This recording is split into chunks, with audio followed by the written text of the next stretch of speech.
Colleen went as far as accusing me of exaggerating the whole thing until she found the knife next to Martha's bed. To not give her any more fuel to blame me for any of this, I left out the fact that I ever went to sleep. But that doesn't mean that I felt in any way I did anything wrong. Colleen even offered me that room to sleep. I never worked in that house again. Martha was a scarier patient than I'd ever dealt with in any of my jobs in my 9 years of being a direct care aide.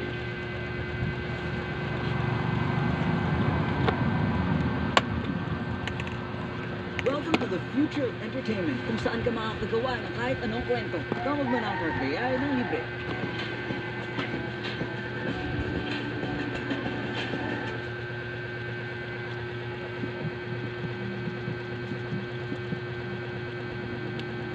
When I was 23, I had to move out of state for work. I still work with the company, but I've been able to move back to my hometown and work at the local office here. But at the time, I needed somewhere to live that wouldn't be bank-breaking.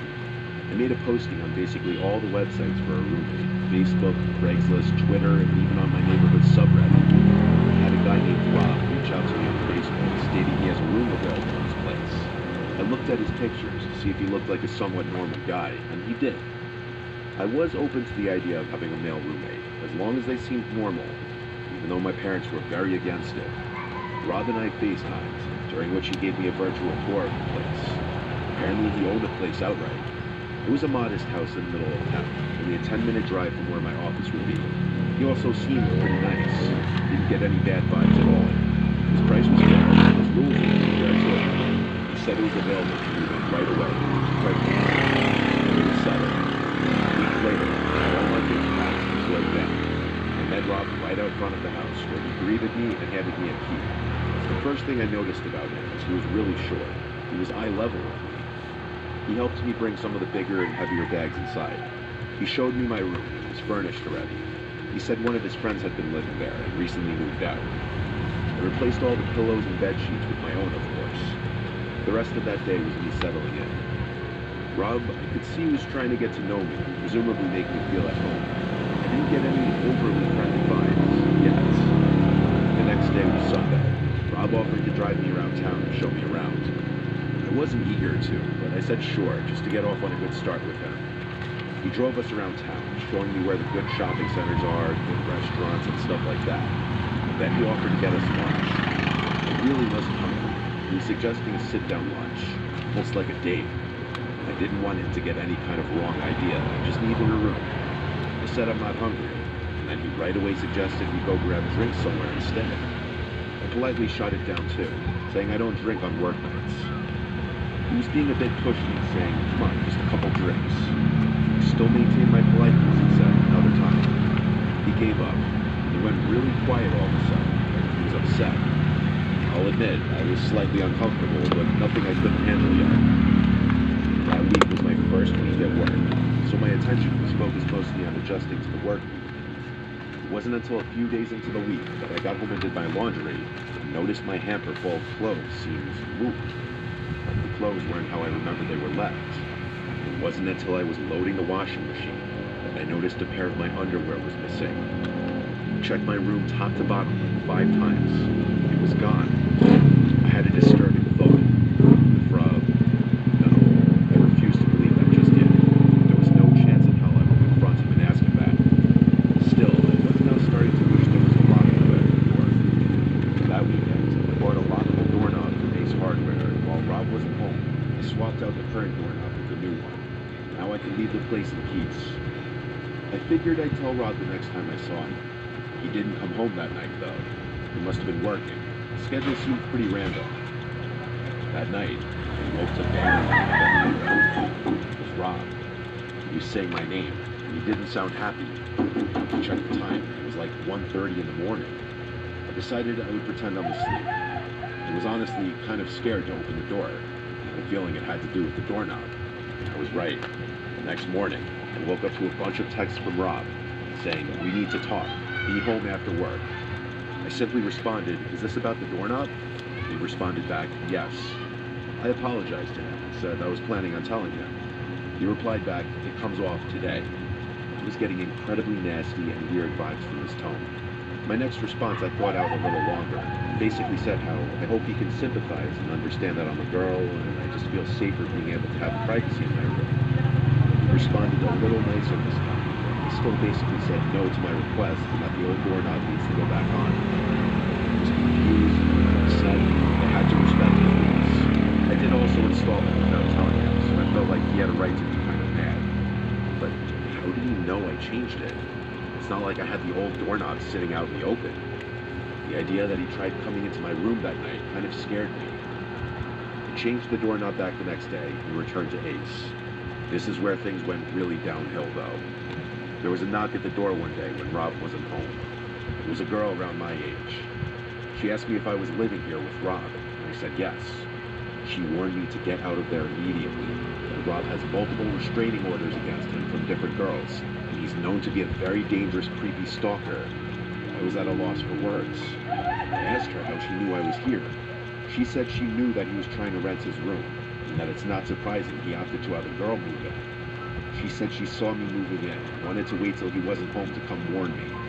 I thanked her so much. I truly was terrified now. I had already paid Rob the entire month. I didn't know what to do. She said she would help me in any way she could. I took her number and she left. I started packing my things and looking for other places I could move to. I found something across town, a studio apartment sublet for a little more money. I contacted the poster of the ad, and she told me I could move in as soon as possible. Perfect.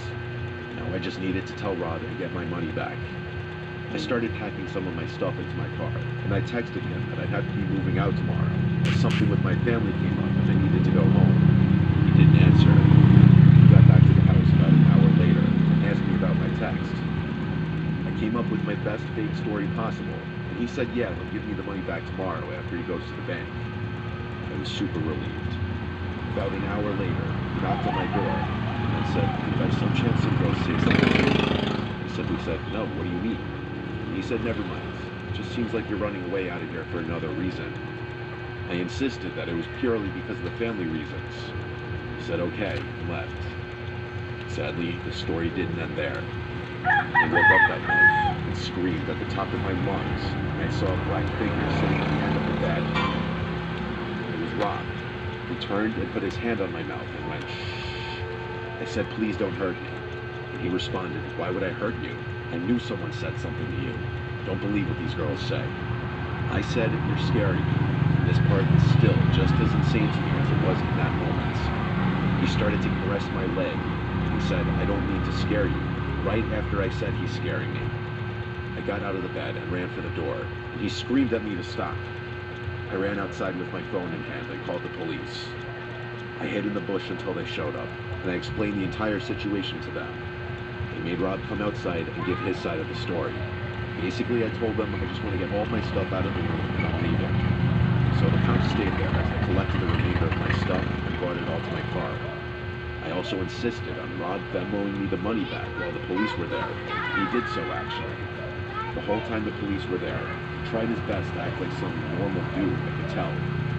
One of the officers then pulled me to the side to tell me that this guy had been arrested before for other incidents with women, but Rob denied ever coming to my room or touching me or anything, so it was all he said, she said. I left the house and went straight to a hotel for the night.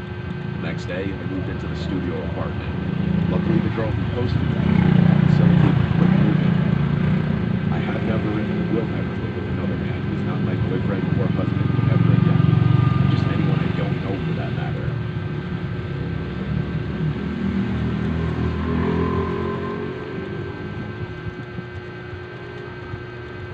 I was home alone one night for a reason I don't remember. All I remember is my entire family was gone. I was 15 or 16 years old. I was a big gamer at the time. I was obsessed with StarCraft, and admittedly, I'd sometimes spend a weekend night or two playing StarCraft or some other PC game. This was right before COVID lockdown started. I was playing StarCraft on my computer in my bedroom on the first floor. That's when the doorbell rang, twice. I hurried to the door, not wanting to be away from the game for too long for fear of losing it. I got to the front door and said, who is it? As I always would if I was alone. A soft and weak voice on the other side said something that I couldn't hear. It sounded like a woman. I opened the door, the storm door still separating me and this older woman standing on the other side, with a big smile on her face. She had her hands behind her back. I said through the door, "Can I help you?" She said she needed to use a phone and asked if she could come inside. Ever since I was a little kid, I was always taught not to let a stranger into the house, ever. That included women. I felt so awkward though, I didn't know how to turn her away. I redirected her to the library, a few blocks down, as they'd surely have thought. Deep down, I knew the library was closed at this point, but I was just trying to get the stranger who was trying to get into my house to leave. She was still smiling, but what she said next did not match her smile. She said, "That's very rude to turn away an old lady asking for help," and replied the only way I could think to, that is that my parents don't allow strangers into the house. It's a house rule. I slowly started closing the door as I was saying sorry, and she just stood there, not moving, still smiling at me. And though her smile never changed, it suddenly felt much more menacing. I was walking back to my room, and the doorbell rang again. There was no way in hell I was opening the door again. That woman radiated weird vibes from the start. Maybe something was wrong with her, maybe she wasn't all there. These were things I had no way of knowing.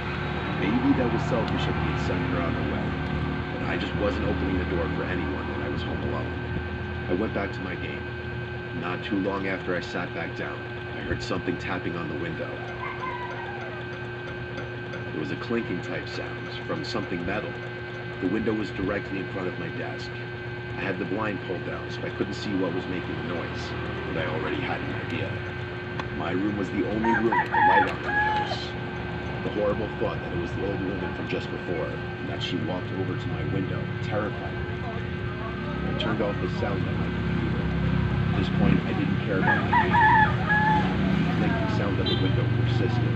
I basically said it like this, and up and left to a different room in the house. I sat in the darkness of the living room for a bit. The doorbell rang again. This woman was harassing me. I tried to convince myself she wasn't a threat, just some